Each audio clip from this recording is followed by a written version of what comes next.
Coming to you now from a swivel chair he found in a dumpster at work, it's Raphael with Stirring the Pot. Okay, some of you that caught the original version of this video, you know what's going on. For the rest of you, I'm disappointed.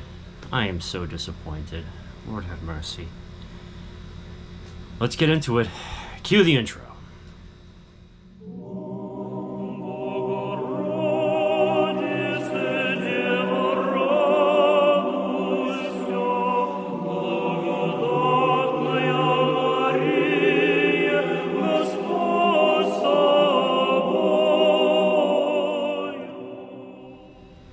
Welcome back, everybody, to Orthodox Review, the most uneducated educational program here on the internet today. I am your host, Raphael, the guy with 1.5 thumbs. So very, very pleased that you could join me today. Thank you, and huge shout out and prayers to the Patreon supporters and the channel members and everyone that throws money in the tip jar so I can eat. You're doing the Lord's work. I am so grateful. With that out of the way, whew, I've never had to re-record a video within an hour of posting one, so this is going to be interesting. So, as you can tell from the title, there is an issue with online Orthodox sellers. There is apparently, and I kind of noticed this a little bit, and it's been pointed out to me, and I did some digging, and I saw a whole lot more. And listen, I'm not a huge fan of doing screen caps, but I'll put a few up here. But one example was sent to me of an icon in its original form it was custom. It was commissioned for a company to use, and another company comes along, takes that image and fiddles with it a bit and presents it as their own.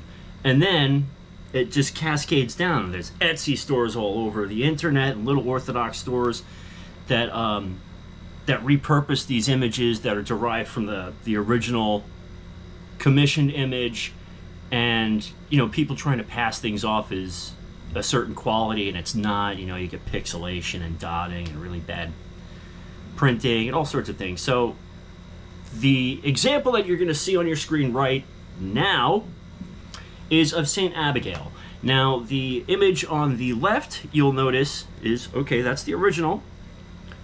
And on the right, you can see where the entire icon was just photoshopped a bit so that the colors would change, and then the face was augmented, maybe even superimposed from another icon.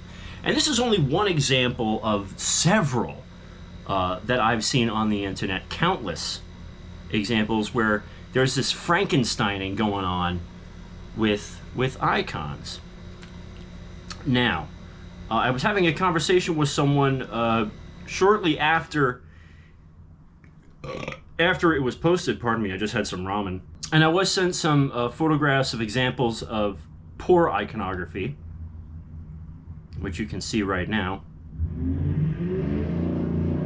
And by poor iconography, I mean icons that were blatant ripoffs and reproductions of others. So this begs a very serious question about the theft of images, the theft of art, the theft of creation, of copyrighted property, and how it's used by other Orthodox sellers.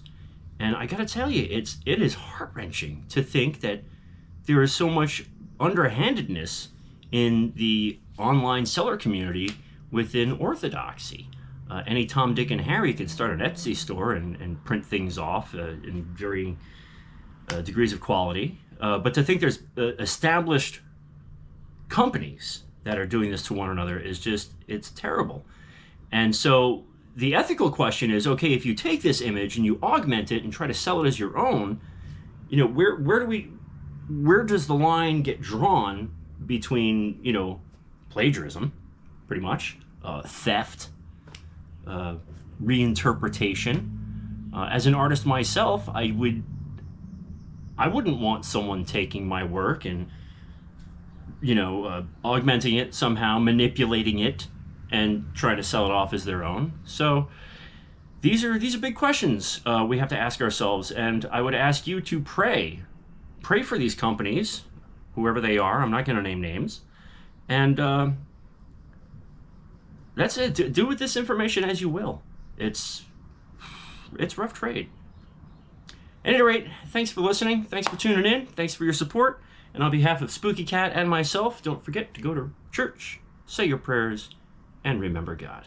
God bless.